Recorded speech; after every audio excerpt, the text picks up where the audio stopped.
윤석열 대통령의 특별대담 방송 이후 이를 비판하는 내용의 글이 KBS 시청자 청원 게시판에 연이어 올라온 가운데 KBS가 직접 입장을 내놨습니다.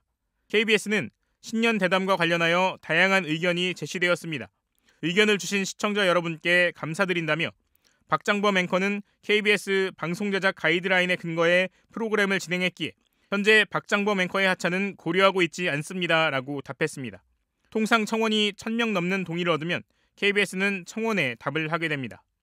이번에 KBS가 답변을 단 20개의 청원은 지난 7일 윤석열 대통령의 신년 대담 방송 이후 올라온 것들로 박장범 앵커 하차시켜라, 박민 사장 사퇴, 파우치라고 해명방송하는 게 맞냐는 등 당시 신년 대담의 비판적인 청원이 대부분이었습니다. 그런데 박장범 앵커 하차를 요구하는 청원이 아닌데도 KBS는 대부분 비슷한 답만 남겨놨습니다. 한심한 공영방송 KBS라는 제목의 청원. 언제부터 공영방송 KBS가 정권의 눈치를 보고 윤석열의 개인 방송이 되었습니까? 이러고도 시청료 받기를 바랍니까? 반성하십시오라는 내용이었지만 KBS는 박장범 앵커의 하차는 고려하지 않고 있습니다라고 답했습니다. 이번에 새로 올라온 청원 가운데는 시청자 청원에 대한 엉뚱한 대답을 했다며 다시 답을 달라는 내용도 있었습니다.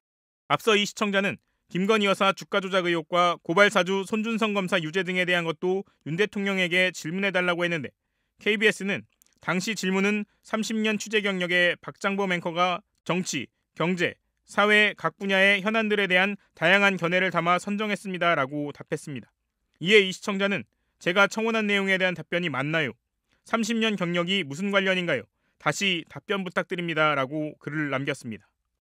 KBS가 대통령 특별대담을 방송한 뒤 동시간대 최고 시청률을 기록했다며 보도자료를 통해 자화자찬한 데 이어 설 당일 아침인 그제 오전 재방송까지 내보낸 가운데 KBS 시청자 청원 게시판에 신년 대담 방송과 관련된 비판 청원이 이어지고 있습니다. 오늘 KBS 시청자 청원 게시판에는 누구의 방송인가, 소유자와 주권자를 밝혀라, 윤석열 부하 박민, 앵커가 지도하는 박장범 앵커 모두 사퇴하라와 같은 현 KBS 사장과 특별대담 방송 진행자였던 박 앵커의 사퇴를 촉구하는 청원이 연이어 올라왔습니다. 특히 대담 방송 직후인 8일 올라온 박장범 앵커 하차시켜라라는 제목의 청원에는 오늘 오후 4시 기준으로 600명 넘게 동의했습니다. 이 청원은 명품백을 작은 파우치로 표현하는 등 공영방송의 앵커 직분을 망각하고 앵커인지 비서인지 알 수 없는 대담을 한 진행자는 공영방송의 앵커 자격이 없다며 하차를 촉구한다고 적었습니다.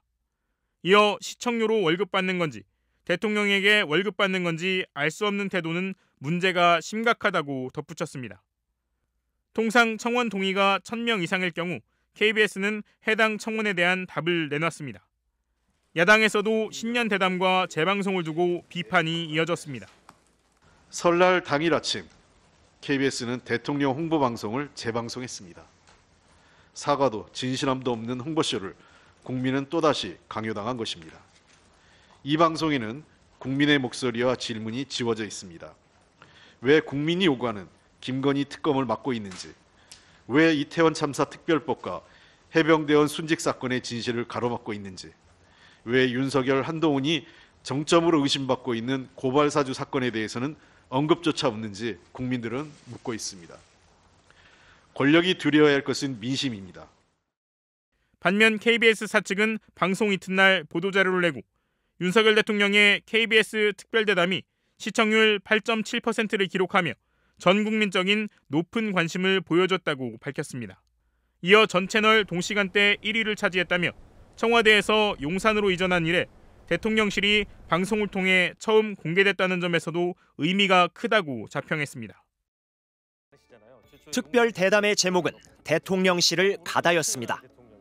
94분 방송 분량에서 대통령실 소개에 20분 가까이가 걸렸습니다. 2년째 건너뛴 기자회견을 대신해 마주 앉은 대담 진행자는 조그마한 백에 대해 묻겠다고 했습니다. 최근에 많은 논란이 되고 있는 이른바 이 파우치. 네네. 외국 회사 조그만한 백이죠. 네. 이 사건에서 가장 궁금한 점은 어떻게 접근했는지라고 했습니다.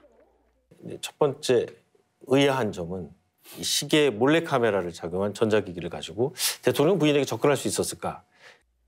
하지만 김 여사가 왜 받았는지, 받은 뒤에 어떻게 했는지는 궁금해하지 않았습니다. 여당에서는 이 사안을 정치 공작이라고 부르면서 여당 입장에 대한 의견을 물었을 뿐 야당에서 수사 필요성을 거론하고 있다는 질문은 하지 않았습니다. 민감한 사안은 더 따져 묻지도 않았습니다. 핵심은 한동훈 위원장의 사퇴를 요구했다라는 보도도 나왔고 대통령과 여당 지도부의 갈등 사태가 있었지만 직접 당사자를 앞에 두고도 정말 사퇴를 요구한 것이 맞는지, 그렇다면 이유는 무엇인지도 묻지 않았습니다. 이러는 사이 정작 대통령에게 물어야 할 질문은 사라졌습니다. 대통령실 개입 의혹이 커지고 있는 해병대 최상병 사건에 대해서 묻지 않았습니다. 사법농단 재판에서 무죄를 받은 양승태 전 대법원장과 관련해서도 이른바 고발사주 의혹에 대한 질문도 없었습니다. 모두 윤석열 대통령의 검찰 재직 시절 관련된 사건들입니다. 지난 2019년에도 문재인 대통령은 KBS와 단독 대담을 생방송으로 진행했습니다. 당시 프로그램 이름은 어제 대담과는 다른 대통령에게 묻는다였습니다. 야당의 의견을 전혀 반영하지 않고 전국을 끌어가고 있다. 그렇기 때문에 지금 대통령께 독재자라고 얘기를 하는 것 아니겠습니까? 그 독재자 들으셨을 때 어떤 느낌이셨습니까? 대통령의 표정이 편치 않았지만 국민을 대표한 자리에서 질문에 성역은 없었습니다. 대통령실은 이번 대담이 사전 원고도 리허설도 없었다며 진솔한 입장이 잘 드러났다고 했습니다. 반응이 호의적이지는 않은 것 같다는 질문에는 정책은 관심 없고 명품백만 관심이 있으니까 답답하다고 답했습니다. 하지만 이런 답답함을 해소할 기회를 활용하지 않은 건 대통령이었습니다. 대담이 끝났지만 국민들에게는 도돌이표로 돌아온 똑같은 질문만 남았습니다.